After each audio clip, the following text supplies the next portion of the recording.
नमस्कार दोस्तों, आज मैं आपको सुनाऊंगा क्या पति पत्नी को धोखा दे रही थी। अंजलि को बॉस के पास क्यों जाना पड़ा। अंजलि की मजबूरी की एक बहुत ही दर्द भरी कहानी।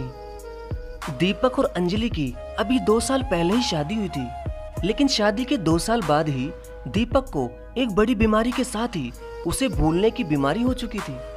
ये बीमारी उसे अचानक ही हो गई थी और दीपक का सरकारी अस्पताल में इलाज चलने के बावजूद भी उसकी दवाइयों में बहुत ही ज्यादा पैसे खर्च होने लगे थे। तभी डॉक्टर ने अंजलि को ये राय दी कि आपको इनका इलाज अब प्राइवेट हॉस्पिटल में ही करवाना चाहिए, वरना इनकी याददाश्त बहुत ही जल्दी चली जाएगी और फिर इन्हें कुछ भी याद नहीं रहेगा। ये सब सुनकर अंजलि बहुत ही ज्यादा रोने लगी और फिर वो ये सोचने लगी कि प्राइवेट अस्पताल में दीपक को भर्ती करवाने के वो इतने पैसे कहाँ से लाएगी, क्योंकि दीपक का परिवार कोई ज्यादा पैसे वाला नहीं था। उनके माता पिता भी अब बूढ़े हो चुके थे और जब दीपक नौकरी करता था तभी उनका परिवार सही ढंग से चल पाता था, लेकिन अब तो वो भी बीमार था। अब अंजलि को कुछ भी समझ नहीं आ रहा था। तब उसने ये सोचा कि कुछ दिनों के लिए दीपक की दवाई लेकर उसे घर पर ही ले जाती हूँ, फिर बाद में भगवान कोई ना कोई रास्ता निकाल ही देगा। अब कुछ दिन बीत गए मगर अंजलि को दीपक के इलाज के लिए कहीं से भी पैसे नहीं मिल पाए और उसकी तबीयत भी अब ज्यादा खराब होने लगी थी। और दीपक ने भी अंजलि से ये कह दिया था कि अंजलि, तुम अब मुझे छोड़कर दूसरी शादी कर लो, मेरा इलाज अब इस जन्म में तो नहीं हो पाएगा और वैसे भी इतना पैसा कहाँ से आएगा कि मेरा इलाज हो जाए। इससे तो अच्छा होगा कि मैं मर ही जाऊं। इतना सुनते ही अंजलि ने दीपक के होठों पर अपनी उंगलियां रख दी और आंखों में आंसू लिए वो अपने पति दीपक से ये कहने लगी कि दीपक, तुम चिंता मत करो, अब चाहे मुझे कुछ भी करना पड़े मगर मैं तुम्हारा इलाज करवा कर ही रहूंगी। ये सुनकर पति दीपक के भी आंखों में आंसू आ गए और वो भी खूब रोता हुआ अपनी पत्नी अंजलि के सीने से लिपट गया। तभी अगले ही दिन अंजलि नौकरी ढूंढने निकल गई। नौकरी के पैसों से क्या हो पाता, मगर फिर भी घर का खर्च और दीपक की दवाइयां तो आ ही सकती थी। लेकिन ये क्या, 2 दिनों तक घूमने के बाद भी अंजलि को नौकरी नहीं मिली। अब अंजलि बहुत ज्यादा उदास होकर एक बड़ी कंपनी के बाहर ही सड़क पर बैठ गई।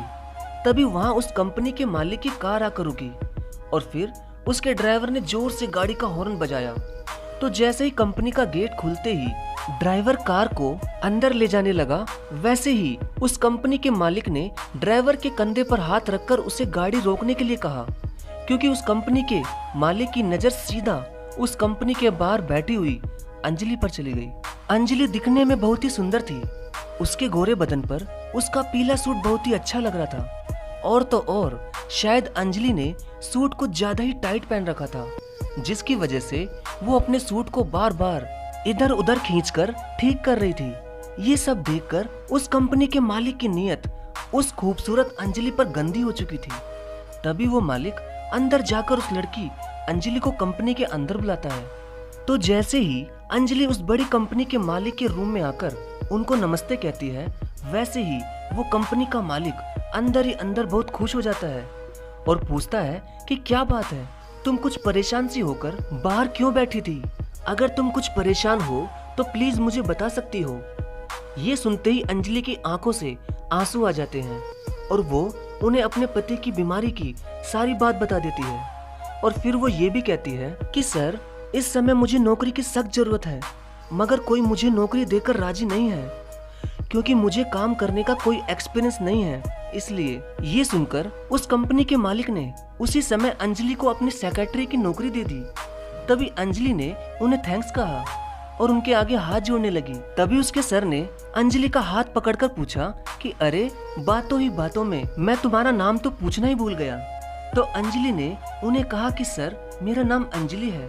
तो उसके सर ने कहा कि अंजलि, मेरा नाम प्रताप है और अब से तुम मुझे सर नहीं प्रताप कहकर बुला सकती हो।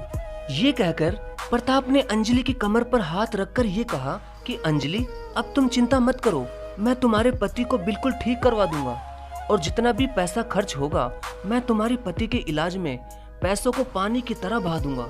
बस तुम्हें मुझसे ये वादा करना होगा कि मेरे यहाँ से तुम कभी नौकरी नहीं छोड़ोगी और कभी कभी मेरे साथ कॉम्प्रोमाइज भी करोगी। इतना सुनते ही अंजलि ने प्रताप का हाथ हटाकर उसे एक जोरदार थप्पड़ मार दिया और अपनी आंखों में आंसू लिए उससे ये कहा कि तुम्हें शर्म नहीं आती, किसी की मजबूरी का फायदा उठाते हो, मुझे नहीं करना तुम्हारे साथ काम। ये कहकर वो वहाँ से रोती हुई अपने घर चली गई। और घर जाते ही अंजलि ने क्या देखा कि उसके पति की हालत बहुत ही ज्यादा खराब हो गई। तभी वो जल्दी से उसे एक प्राइवेट हॉस्पिटल में ले गई, लेकिन डॉक्टर ने अंजलि से ये कहा कि तुम जल्दी से 10 लाख रुपयों का इंतजाम करो, अब इनके दिमाग का एक बड़ा ऑपरेशन होगा, वरना अब इनकी याददाश्त के साथ इनकी जान भी जा सकती है। ये सुनकर अंजलि को चक्कर आने लग गए और अब वो रोती हुई ये सोचने लगी कि 10 लाख मैं कहाँ से लाऊंगी। तो डॉक्टर ने दोबारा पूछा कि बोलो मैडम, क्या करना है। तब अंजलि अपने आंसू पोंछती हुई ये कहती है कि डॉक्टर, आप ऑपरेशन की तैयारी कीजिए, मैं 2 घंटे में पैसे लाती हूँ।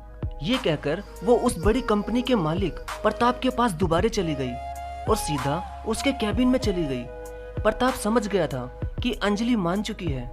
तभी प्रताप सीधा उसे अपने पर्सनल रूम में ले गया और उसकी साड़ी खोलते हुए ये पूछने लगा कि क्या हुआ जाने मन, अभी तो तुम ये सब करने के लिए मना कर रही थी, अब क्या हुआ। तो अंजलि ने आंखों में आंसू लिए कहा कि प्रताप सर, मुझे अभी की अभी 10 लाख रुपए चाहिए, 2 घंटे के बाद मेरे पति का ऑपरेशन है और मैं हमेशा के लिए तुम्हारी, फिर चाहे तुम मेरे साथ जो मर्जी करो, बस मेरे पति को बचा लो। उनको बचाने का अब और कोई रास्ता नहीं है मेरे पास, शायद उस ईश्वर की भी यही मर्जी होगी, तभी तो उन्होंने तुम जैसे लोगों को इतना पैसा दिया है ताकि तुम जैसे लोग हम जैसी मजबूर लड़कियों का इस्तेमाल कर सके। अगर इतना पैसा वो ईश्वर हमें देता तो आज मुझे तुम्हारे पास नहीं आना पड़ता। तभी प्रताप अंजलि से उस हॉस्पिटल का नाम पूछता है जिसमें अंजलि का पति एडमिट था और उसी समय प्रताप ने उस हॉस्पिटल के डॉक्टर को फोन करके ये कहा कि जल्दी से जल्दी अंजलि के पति का ऑपरेशन कर दिया जाए। ये कहकर प्रताप ने अपने एक आदमी को फोन करके उस हॉस्पिटल में 10 लाख रुपए लेकर भेज दिए। इसके बाद अंजलि खूब ज्यादा रोती हुई जल्दी जल्दी अपने कपड़े खोलने लगी और अपने सारे कपड़े खोलने के बाद वो प्रताप के सामने खड़ी हो गई। प्रताप ने जब उसे बिना कपड़ों के देखा तो उसके होश उड़ गए। उसने इतनी सुंदर लड़की अपने जीवन में कभी नहीं देखी थी और कुछ ही देर में वो एक जंगली भेड़िए की तरह अंजलि के साथ वो सब करने लगा जिस पर सिर्फ अंजलि के पति का ही हक था। लेकिन अंजलि भी क्या करती, पति के मरने से तो अच्छा था कि वो अपने आप को बेचकर उसने अपने पति को बचा लिया। अब 1 हफ्ते में ही अंजलि का पति दीपक बिल्कुल ठीक हो गया, लेकिन जब उसे ये पता लगा कि उसके इलाज में 10 लाख रुपए खर्च हुए तो उसने अंजलि का हाथ अपने सिर पर रखकर पूछा कि अंजलि, सच सच बताना कि तुम इतना पैसा कहाँ से लाई। तभी अंजलि घबरा गई और उसने अपनी आंखों में आंसू लिए दूसरी तरफ मुंह फेर लिया और बात को पलटते हुए कहने लगी कि दीपक, जल्दी घर चलो, डॉक्टर ने तुम्हें छुट्टी दे दी। ये देखकर दीपक को थोड़ा शक हो गया और उसने दोबारा कहा कि तुम्हें मेरी कसम है अंजलि, तुम सच सच बताओ कि तुम ये 10 लाख रुपए कहाँ से लाई थी। तब अंजलि ने हार कर अपने पति दीपक को उसके बॉस प्रताप की सारी बात बता दी और फिर ये भी कहा कि दीपक, तुम्हें बचाने का मेरे पास और कोई भी रास्ता नहीं था। इतना सुनते ही उसके पति दीपक ने उसे एक जोरदार थप्पड़ मार दिया और गुस्से ही गुस्से में दीपक ने अंजलि से ये कहा कि अंजलि, तुमने तो मुझे जीते जी ही मार दिया, मुझे बचाने का तुम्हारा ये एक गलत रास्ता था, अब तुम्हें मेरे साथ रहने का कोई अधिकार नहीं, निकल जाओ मेरी जिंदगी से। ये सुनते ही अंजलि न जाने बिना बोले कहाँ चली गई। उस दिन के बाद से वो दीपक को कभी नहीं मिली। जब दीपक का गुस्सा ठंडा हुआ तब उसने अंजलि को कहाँ कहाँ नहीं ढूंढा। वो रोज उसके लिए रोता रहा, लेकिन अंजलि ना जाने जिंदा भी थी या मर गई, मगर आज तक भी वो दीपक को नहीं मिल पाई। दोस्तों, अंजलि ने अपनी इज्जत दांव पर लगाकर अपने पति को एक नया जीवन दिया, मगर दीपक ने बिना सोचे समझे ही अंजलि को अपनी जिंदगी और घर से निकाल दिया। आखिर अंजलि ने सही किया था या गलत, और उसके पति दीपक ने सही किया या गलत, ये आप लोग ही तय करेंगे। तो प्लीज दोस्तों, मुझे आपके कमेंट का इंतजार रहेगा। धन्यवाद।